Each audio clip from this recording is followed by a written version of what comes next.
Hello YouTubers out there, this is Jerry Saravia at the movies. So today we're talking about the film Joker, which came out in late 2019, starring Joaquin Phoenix as Joker, also known as Arthur Fleck. My feeling about Joker is that, first of all, this is meant to be a direct homage to the King of Comedy and Taxi Driver, according to the director Todd Phillips. And it's very obvious, the homages and everything else. But I was very much reminded of Paul Thomas Anderson's film The Master, which came out in 2012. And in that film, you'll recall, if you've seen it, Joaquin Phoenix played a character named Freddy. And what I wrote about the film at that time was that at 2 hours and 17 minutes, it is simply a chore to watch Freddy, played by Phoenix, who engages in sex or humping a nude sand figure, and stares and laughs maniacally or indulges in uncontrollably violent confrontations. And that might sum up the work that Joaquin Phoenix does as the Joker in this film. The film, for me, just doesn't cut deep enough, I think. It seems to be of one note, mostly his characterization. New York is something of a character in the film. I mean, New York, I should say Gotham, because, but it may as well be New York, obviously, in the 1980s. And there's something about it that seems reminiscent of that time. But aside from that, it was really hard to care about this character. He seemed very one-note to me. The Joker is either smiling or forcing a smile by faking it and laughing. The latter is a medical condition that is expressed in a medical card that he carries. So there's a scene in a bus where he tries to make this child laugh by making all sorts of gestures with his mouth and everything else. Because he's a clown. You know, he plays a clown who's fired from his job. And the mother says, "Don't bother my child." He says, "Oh, okay." And then he starts laughing and laughing. He says, "Don't worry about my laughter, here's my card." I mean, that was sort of funny.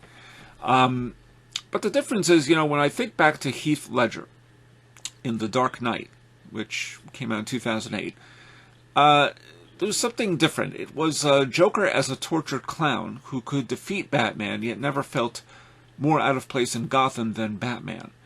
In other words, the society needed these two to exist, or certainly they would have been necessary to invent them. But Phoenix's Joker is a dour, one-dimensional sociopath. And he's not really allowed one honest emotion through the whole movie. What I found fascinating was his skeletal torso, because he's so thin in this movie, that when he takes off his shirt, the Joker, it looks like his spine is hanging off of his body. That's really more of a character in the film than the character that he's asked to portray. And this is largely Todd Phillips' fault. I didn't really gravitate towards Joker. I didn't find him interesting at all. I think Robert De Niro as a late-night talk show host was a welcome surprise in the film, but he wasn't really allowed to take it further than just being a talk show host who, you know, has a couple of gags, but he seems more cut out of the Johnny Carson school than, say, Conan O'Brien or anyone else. He doesn't really let loose. And everybody in this film is just, they exist, they're there, but they don't seem to register. Even Frances Conroy, who plays Arthur Fleck's mentally ill mother, who at times seemed to me like she was even blind. And those moments were interesting. The first half hour of the film was rather, there was something about it that was intoxicating. It was absorbing.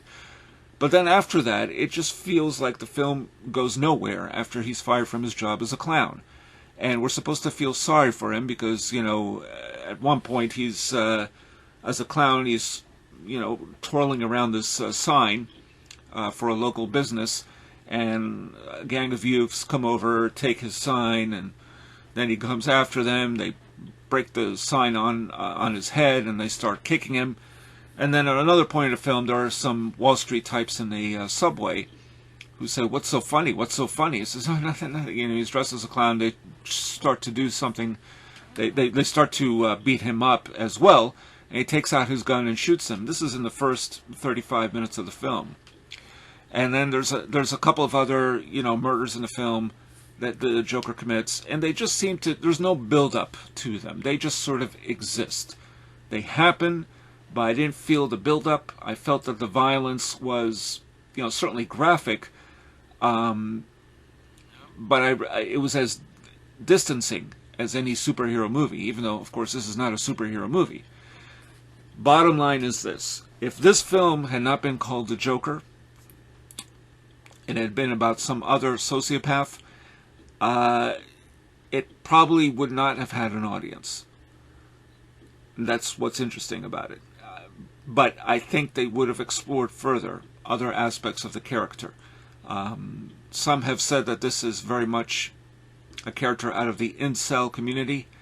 That is to say, he doesn't have sex and is taking it out on everybody else. And, there's a next-door neighbor, a woman, a single woman raising a child.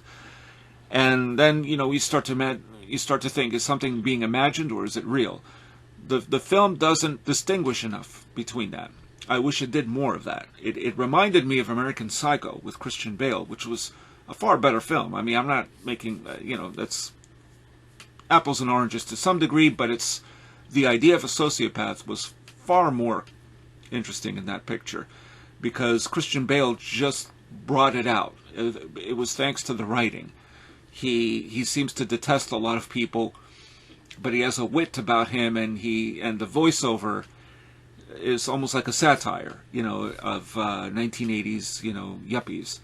But in this picture, I didn't feel any real... I didn't care about the Joker. It's really that simple. I didn't feel sorry for him. I just wanted him gone. Those are my thoughts on it. I'm sure some of you will feel differently. And this is Jerry Saravia at the Movies, signing off.